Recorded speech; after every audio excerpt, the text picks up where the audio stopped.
Okay, here I am in my Leiden Google account, and it could be, mailed, calendar, documents, whatever. But to get into OpenClass, you go to this menu item that says More,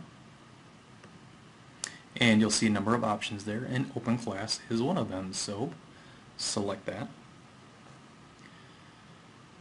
and you should get to a screen that looks a lot like this. All the courses that you are either a student of or an instructor of will appear here, and I've created some fake courses just to sort of simulate what it might look like. But you'll also see about OpenClass, and so if you click on that,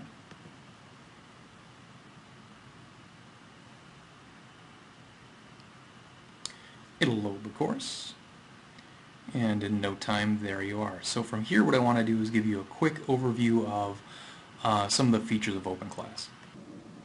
So the first thing I hope you notice if you've used a learning management system like Blackboard or Moodle or whatever, it looks very similar to many of those products. In my opinion, it looks a lot cleaner, a lot less cluttered than a number of those products. But so here's some of the basic features that you'll see. You'll notice the side menu bar, and we'll go through all of those items, but here's where you build your content.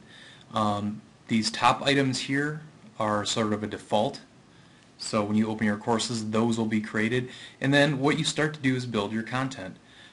You have your course home, which is what you're looking at here, your syllabus you can upload, submissions, collaborations, email, doc sharing, gradebook, which I'll talk about. Those are some of the default features. But then you can start to build your own content, and these are all the units that I have created for this course.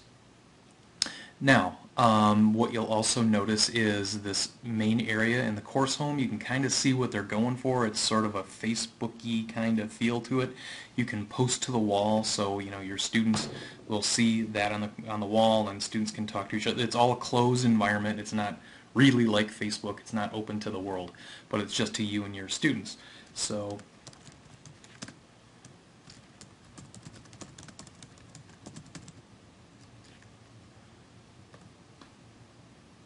and then you can post it.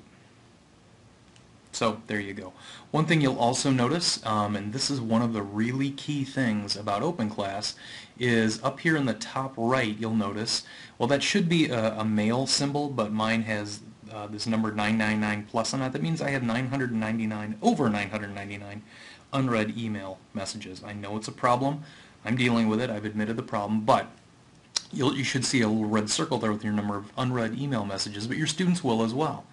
So you can click on there and see some of students will have access to their email. It's right there. Their calendar items, they're right there. Their documents, and my documents are still loading, they're right there.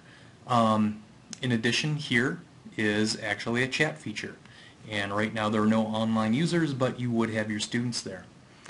One word about the chat, and we'll be upfront and honest about it. We at this time cannot turn the chat feature off.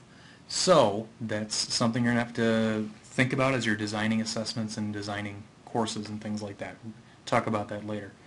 But here is another feature. You can edit your profile, you can add a picture, etc., etc. But this help, and I'll click on it really quickly. This is the OpenClass help, and it's actually quite, shall we say, helpful. Perhaps going through my tutorials, after a while, I'm going to start linking back to this as well for certain topics. But you may find that this is more helpful than my tutorials or my page here. That's just fine, whatever works. But I just want to make you aware that that course home or that help is there, and that'll be all for this video.